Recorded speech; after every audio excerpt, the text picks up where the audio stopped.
Magandang araw mga boss o gabi nyo man mapanood ang video ito. Kumusta po kayo lahat mga bossing?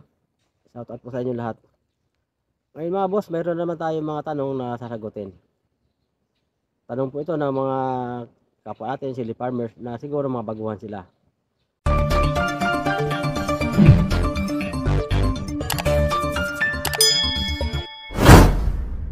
Ito mga boss yung tanong ng isa natin viewer. Sabi niya, boss, kumulot ang dahon ng sili ko. Sabi niya, hindi ko alam kung ano ang dahilan. Sabi niya, boss, pwede mo ba gawa ng video ang sili na kumulot ang dahon dahil sa mites? So yun ang tanong ng isa natin viewers. At marami pang katanungan na magkapareho sa kanyang tanong. So, bossing, bago ko sagutin yung tanong mo, ito mga boss ha, panoorin nyo muna itong video ipi-play ko. Ito yung actual video ko. Video ko ito noong 2022. Actual video sa siling kulot, siling Taiwan. Ito mga boss. Ito yung tanim ng tropa natin na siling Taiwan kumulot dahil sa brood mites. So ito mga boss, panoorin muna natin itong video.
So yan mga boss yung actual video na ginawa ko noong 2022. Uploaded mga boss yung full video niya na andyan sa aking channel. Siguro nga hindi lang napapanood ng mga viewers natin, baka yung iba nga tamad lang maghanap-hanap ng video. Kasi may mga video na akong ginawa niyan, marami na tungkol dyan sa pangulot ng dahon ng sili. Pati nga mga gamot nandyan na rin. Pero hindi maiwasan, may mga nagtatanong pa rin siguro baguhan siya sa aking channel. So yan boss, doon kayo boss natin nagtanong boss, yan yung actual video ng siling kulot. Siling Taiwan mga boss yan. Kaya kumulot yan dahil sa brood mites. Yung dahon ng sili dyan tumutubo na. Medyo magaling na siya. Dahil na ano na yan mga boss, na-spray na siya ng insecticide. Kumbaga yung brood mites dyan napuksa na. Kaya tumutubo na yung talbos niya, magaling na. Pero matagal mga boss yan na. Dati yan mga boss, ano yan, sunog talaga talbos niyan. So dahil na-spray na siya ng insecticide, napatay yung brood mites, ayun, tumubo ulit yung dahon, hindi na kulot. Doon sa boss natin na tanong, kasi boss yung yung siling kumulot dahil sa brood mites, katulad yun sa video sa bungad. Pagka yan heavy infested at talagang grabe ang tama ng brood mites, ang nangyayari dyan mga boss sa sili, nasusunog yung talbos, nagkukulay kalawang talaga.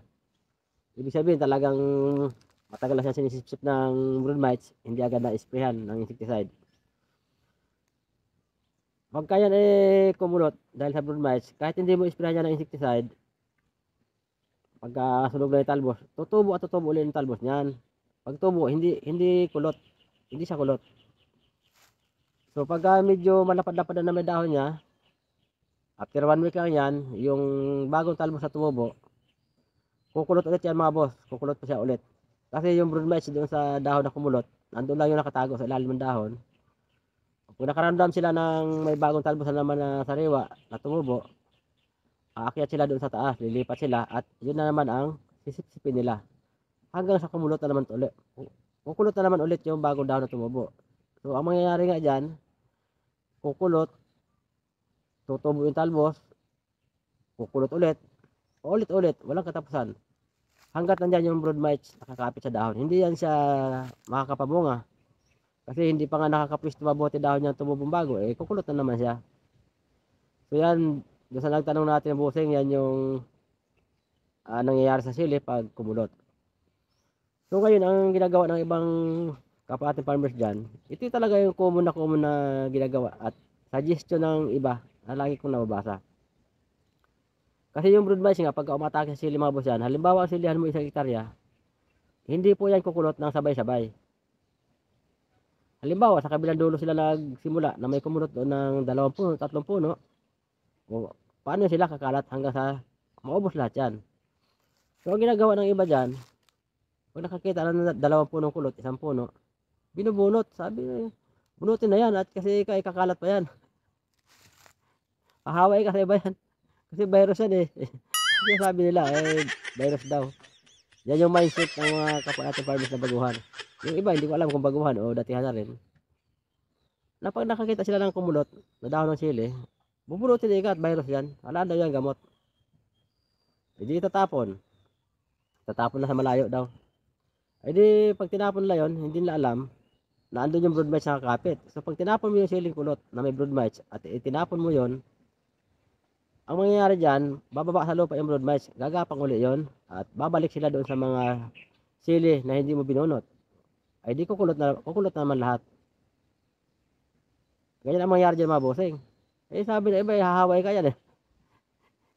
Hindi yan mga boss mahawa, kundi ang brood mites kumakalat sila. Dumadami, parami ng parami hanggang sa yung buong silihan yung ikukulot yan. Yung iba naman, pag nakakita ang kulot, bubugbugin na nila ng spray ng fungicide. Punggusika yan, spray na ng fungicide. At para hindi na makahawa. Pagka mga boss ang sili kumulot ng dahil sa brood mites, kahit yung tambakan mo ng fungicide, ka-spray araw-araw, hindi yan gagaling. Kasi hindi naman yan punggos eh. Brood mites nga eh. Ang brood mites ay isang uri ng insekto. Insekto na yung tinatawag na sucking insect, maninipsit. At uri ng insekto na maresistensya sa lason. Hindi sila kayang patayin ng kung anong lason lang. Maliban sa mga lason na may active ingredients na design ginawa para sa brood mites. Yun yung mga miticide. So may iba pang akong nakikita at nababasa palagi. Pag kumunot ang sili, ang sabi nila, calcium deficiency raw. So diligan mo daw ng calcium. Eh di yun naman ang nagtatanong na wala namang kaalam-alam, gumastos lang. Kasi binira ng calcium ay hindi po yan gagaling. Ang sili na kumunot sa brood mites, hindi siya gagaling sa calcium. Kasi hindi naman siya calcium deficiency. Tama yung sili pag kulang sa calcium, kumukulot talaga ang dahon din. Nasusunog din yung talbos. Totoo naman yan. Pero dapat nga doon, dapat makilala nyo. Dapat alam nyo kung ang pagkulot kung ano yung sanhi, kung calcium deficiency ba, o brood mites ba, o trips, o kaya naman sobra sa abono. So kailangan yan malaman natin bago natin solusyonan. Kasi kung brood mites yung dahilan at nagpataba ka ng calcium, hindi yan mabos gagaling kahit tambakan mo ng calcium sa puno yan. O kahit anong gawin mo spray ng fungicide, hindi rin gagaling. Kasi nga insekto siya eh. So yan yung mindset ng kapwa ating farmers.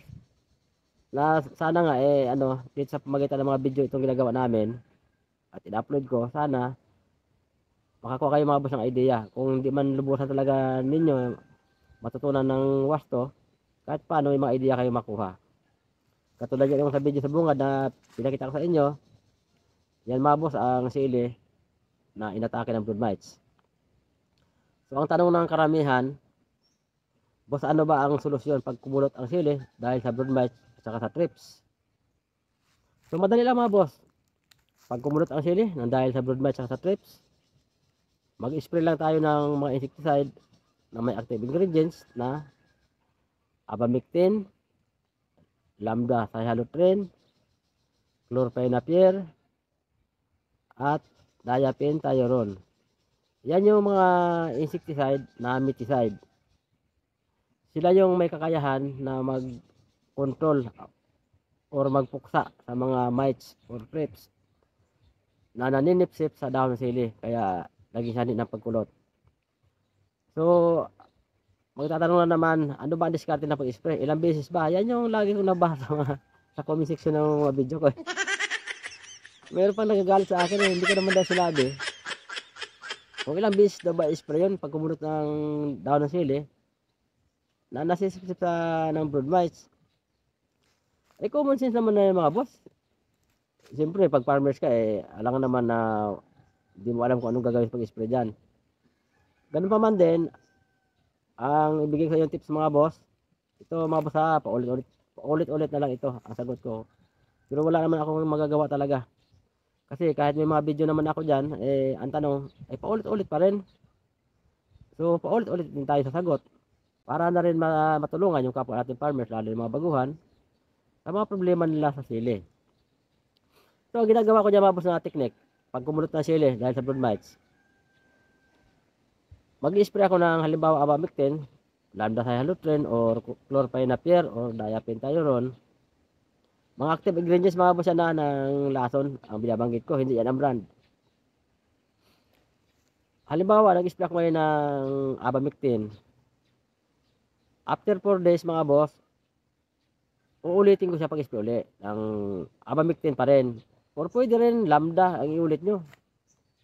Alin man doon sa apat na active ingredients ng lason na binanggit ko, pwede nyo silang pagpalit-palitin ng pag-spray. So, unang spray ko, after 4 days, uulitin ko siya ulit. Halimbawa, abamectin ang ginamit ko. O, nag-spray ako ngayon, after 4 days, uulitin ko siya pag-spray ulit ng ganun pa rin lason. O pwede rin ibang active ingredients na.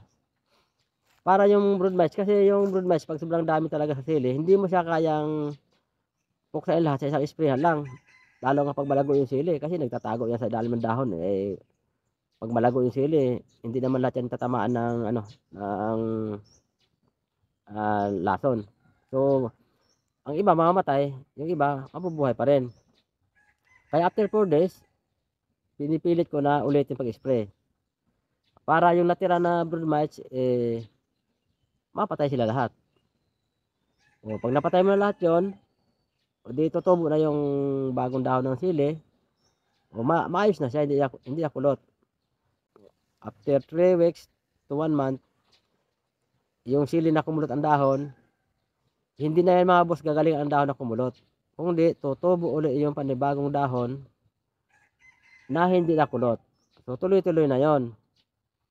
O pag tumubo na yung dahon na hindi kulot, ang gagawin nyo na dyan, pwede na kayo mag-spray ng mga pulyar na pang dahon. Tulad ng mga vegetative pulyar, pang vegetative. At syempre, sabayan nyo na rin ng pagkarga ng abono.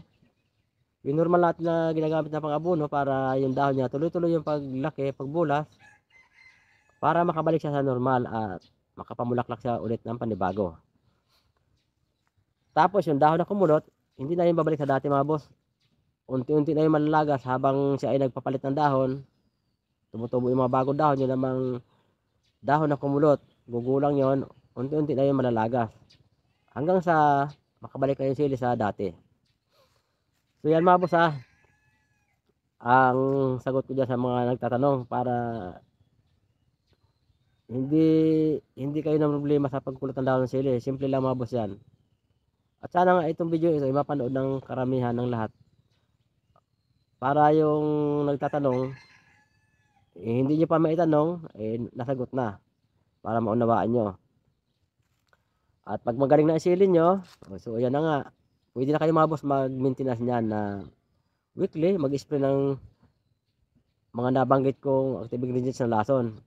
Kung alin man doon sa apat na binanggit ko, yung abamectin, lambda-cyhalothrin, chlorphenapir, at diapenthiuron, alin man doon sa apat, isa doon, kung alin yung available sa agri-supply na malapit sa inyong lugar, o bumili kayo at yun ang pang-maintenance na ninyo. Weekly kayo mag-spray na. At syempre mag-alternate kayo ng ibang lason na kahit yung mumurahin na lang. Para hindi na masyado masakit sa bulsa. Kasi pag kayong abamectin pero mayroon naman yan mga brand na mas mura. Mayroon yung mamahalin. So kayo na mga boss ang bahala. diyan maghanap-hanap sa agri-supply na malapit sa inyong lugar. Para yung pangulot ng sili nyo ay maiwasan na, mapigilan. Hindi na siya magkulot ulit. At siyempre, yun nga, weekly na kayo mag-spray. Hindi naman kailangan sobrang tapang ng timpla ng lason. Kami naman, ako pag nag-spray. Pagka wala naman talaga tama yung dahon, wala naman brood mites, kasi hindi na maiwasan, hindi natin masabi na wala talaga, baka mayroon pa isa-isa.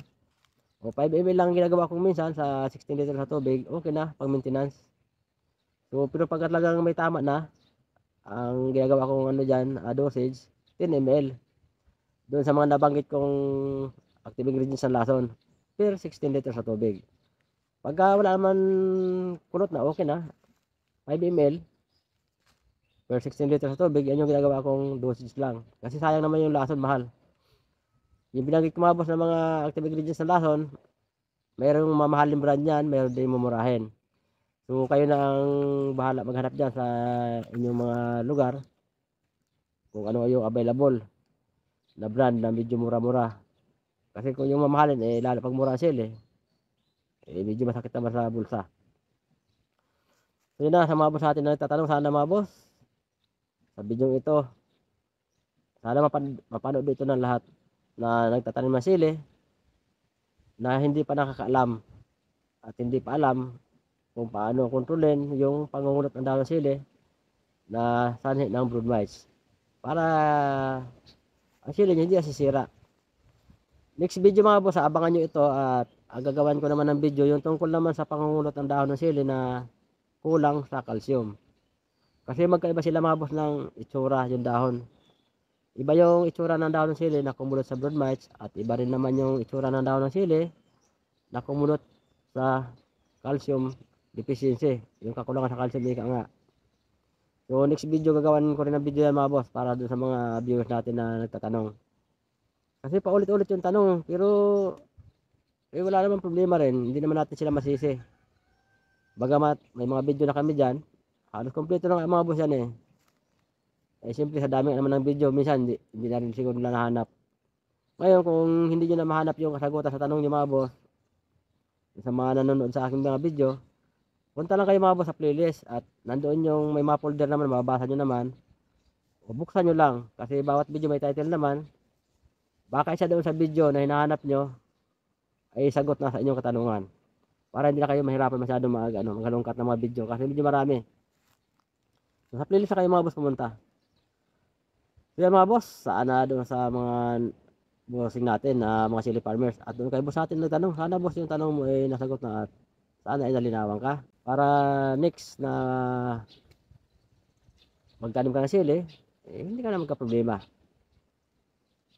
Hindi pa kulot ang sili, dapat alagaan na ng mag-maintenance na ng mga nasabing nabanggit kong mga active ingredients ng lason. Mag-maintenance na hanggat hindi pa kulot. Kasi kung hintayin mo kumulot, siyempre kung halimbawa kung mahal ang sili at ang sili mo ay namumunga na, hindi maabala yung pag-harvest mo, di ibig sabihin kung mahal yung sili sa loob ng isang buwan, hindi mo malasap yung mahal na sili kasi hindi ka makapagbenta. Kasi kung ang sili mo ay kulot. Dahil kung kulot ang dahon at may bunga man yon, hindi mo rin maibenta halos kasi sino naman ang bibili. Dahil pag kumulot ang dahon ng sili, pati bunga apektado. Balabalaktot din yung kulukulubot din yung bunga niya. Mahirap ibenta mga boss sa market. Pagka bunga ng sili, balabalaktot. Lalo na yung siling panigang. Pagka tinamaan yung dahon niyan at nangulot, ang bunga automatic na yung bunga niyan babalaktot at saka kukulukulubot din. So mahirap siya mga boss ibenta. Kaya sana hindi pa kulot yung sili, alagaan nyo na mga boss ng mag-maintenance na ng tamang insecticide katulad yan ng mga miticide at yung nabanggit ko mga active ingredients ng insecticide. So yan mga boss, hanggang dito muna tayo mga boss. Babay muna mga boss ha. Abangan nyo lang mga boss next mga video pang i-upload ko. Mga mga idea, mga tips sa kapwa ating farmers lalo sa mga baguhan. Para kahit paano may makuha kayo mga idea at matutunan kayo. Babay mo na mga bossing. Abangan ang next video. Bye bye.